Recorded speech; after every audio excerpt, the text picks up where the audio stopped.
Assalamualaikum warahmatullahi wabarakatuh. Selamat datang teman-teman di video ke-23 dari 30 tokoh jahiliyah yang mungkin Anda tidak tahu. Nomor 15 tidak akan membuat Anda tercengang, apalagi terguncang. Abdullah bin Ubay bin Salul. Ini adalah tokoh ke-23 kita. Jadi ketika Rasulullah SAW bersama dengan kaum muslimin hijrah ke Madinah, di Madinah itu Rasulullah SAW harus menghadapi paling tidak ada 3 golongan orang di Madinah. Golongan yang pertama adalah golongan para sahabat yang sudah memeluk Islam dari golongan Ansor. Golongan yang kedua adalah orang-orang musyrik di Madinah yang tidak mau beriman kepada Rasulullah SAW. Dan golongan yang ketiga adalah orang-orang Yahudi. Nanti insya Allah kita akan membahas satu persatu tokoh-tokoh yang ada dari golongan kedua dan ketiga. Tapi yang pertama ini, marilah kita membahas dulu pemimpin dari golongan kedua, yaitu namanya adalah Abdullah bin Ubay bin Salul. Dia ini terkenal sebagai tokoh munafik. Orang-orang asli Madinah, di luar orang-orang Yahudi itu adalah suku Aus dan Khazraj. Dua suku ini adalah dua suku yang tidak pernah akur. Mereka ini selalu saja berperang pada waktu masa jahiliyah dulu.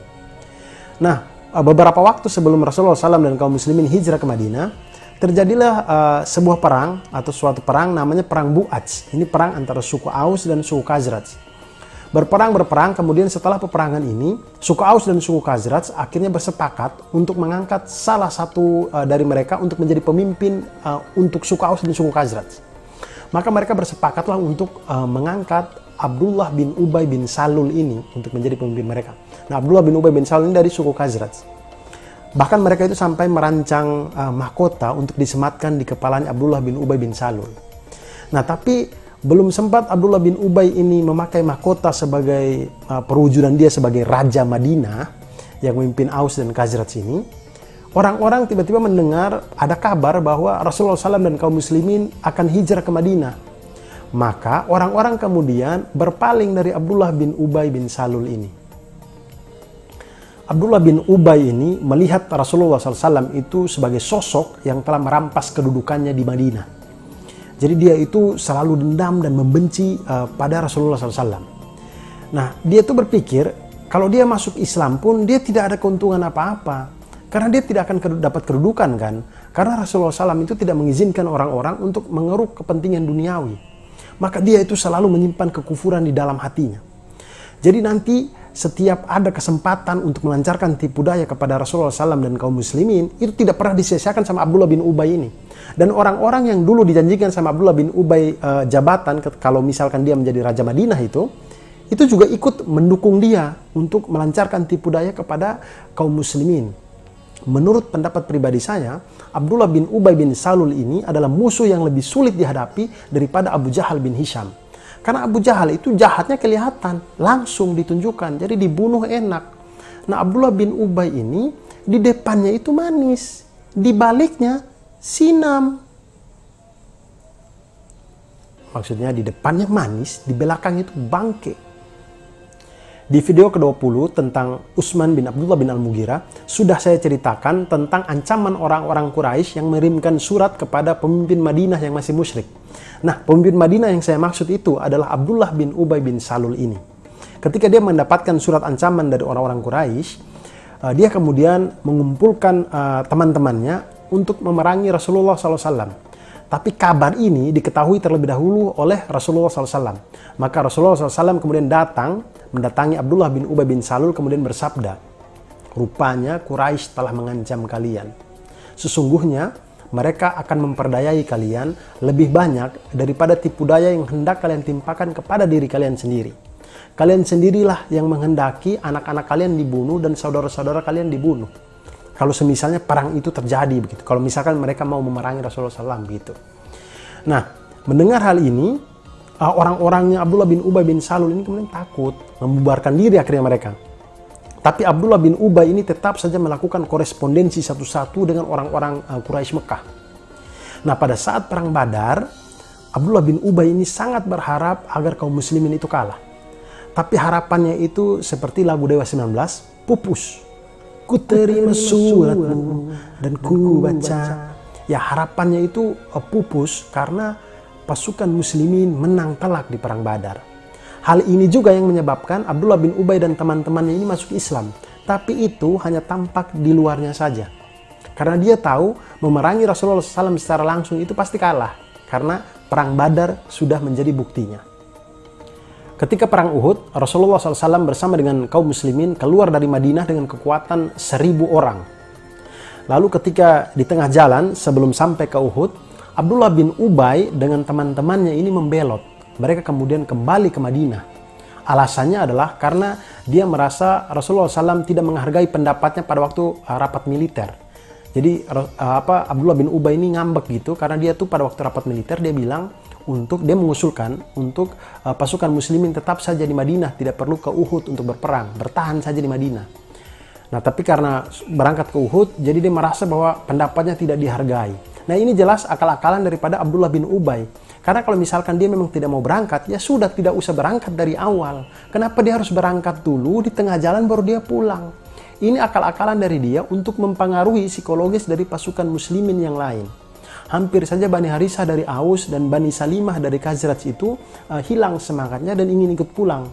Beruntunglah Allah Subhanahu wa taala menurunkan surah Ali Imran ayat 122 yang kembali menguatkan semangat pasukan muslimin. Saya bacakan, A'udzubillahi minasyaitonirrajim, ayat 122.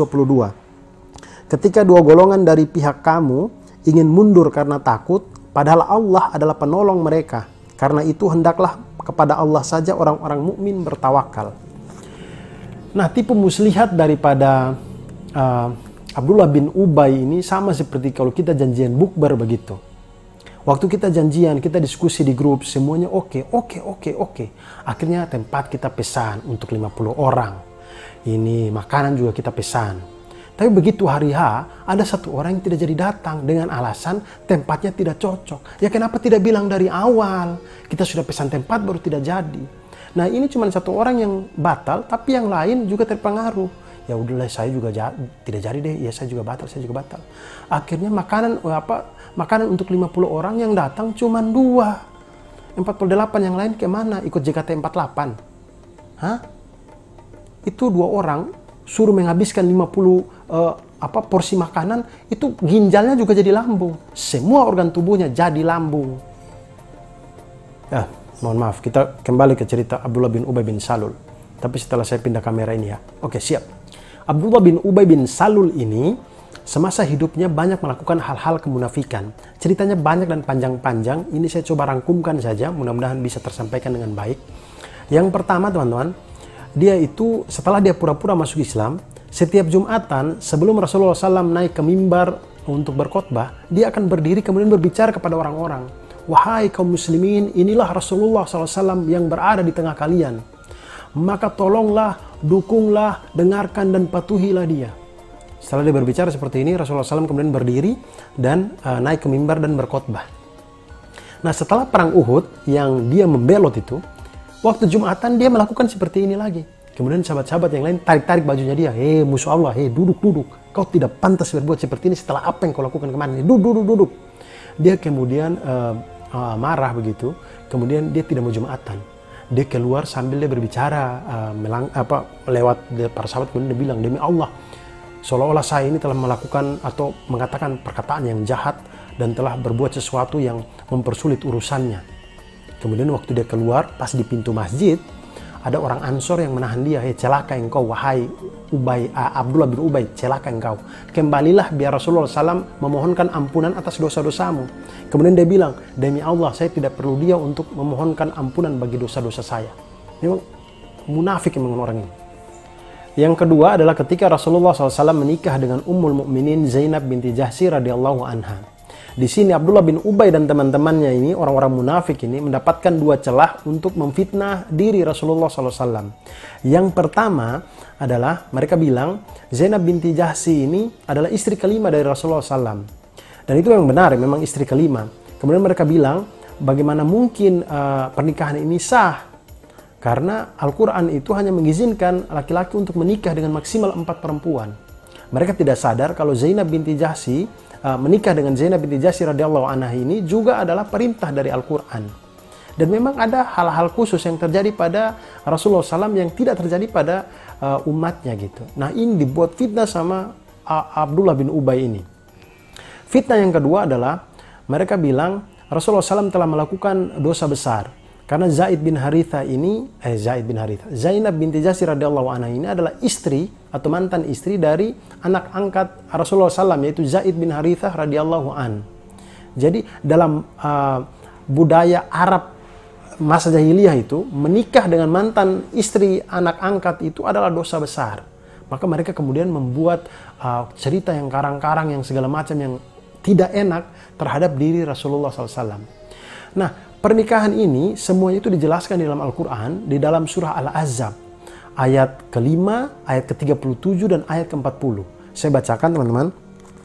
A'udzubillahi minasyaitonirrajim. Ayat ke-5. Ini tentang anak angkat.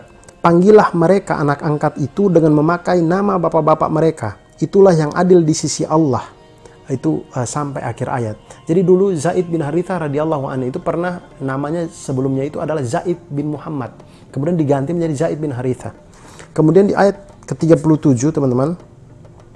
Dan ingatlah ketika engkau Muhammad berkata kepada orang yang telah diberi nikmat oleh Allah, dan engkau juga telah memberi nikmat kepadanya. Pertahankanlah terus istrimu dan bertawakallah kepada Allah. Bertakwalah kepada Allah. Sedang engkau menyembunyikan di dalam hatimu apa yang akan dinyatakan oleh Allah. Dan engkau takut kepada manusia, padahal Allah lebih berhak engkau takuti.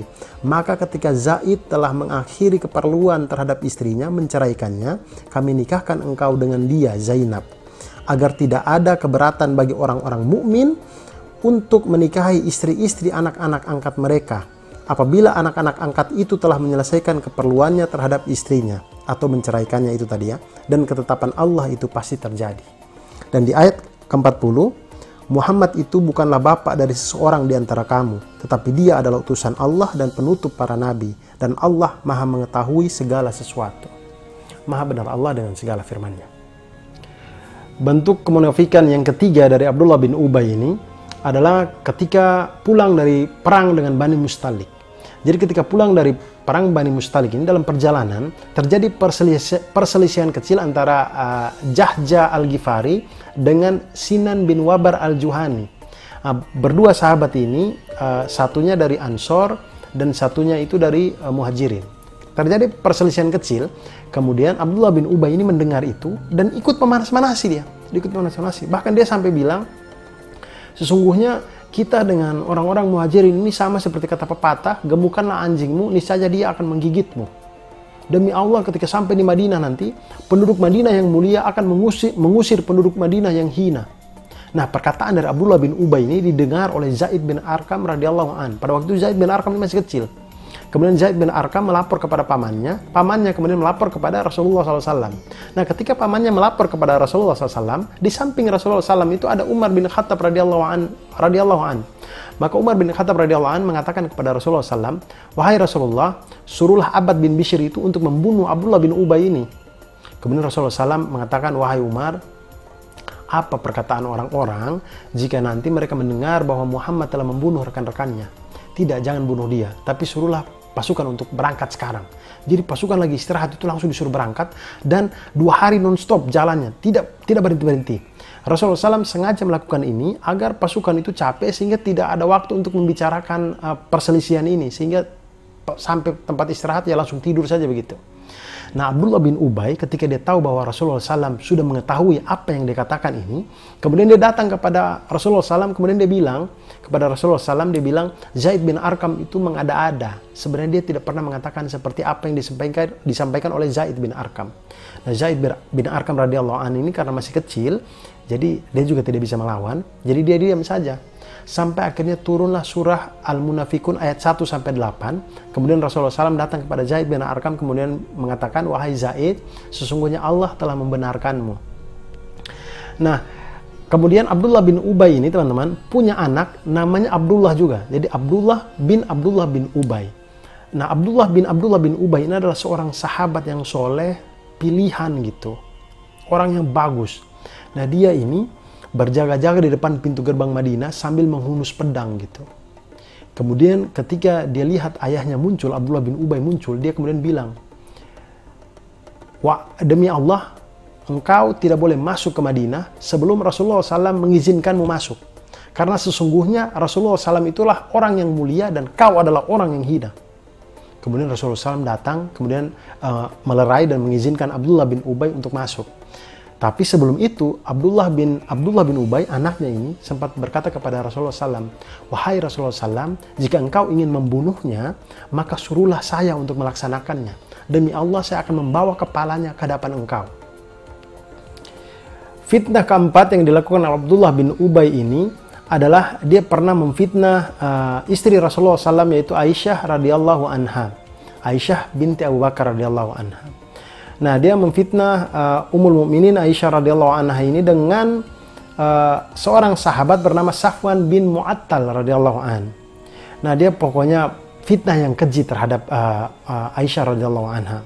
Sampai kemudian turun surah An-Nur ayat 11 yang membenarkan istri Rasulullah SAW, yaitu Aisyah radhiyallahu anha. Saya bacakan, teman-teman. A'udzubillahi minasyaitonirrajim.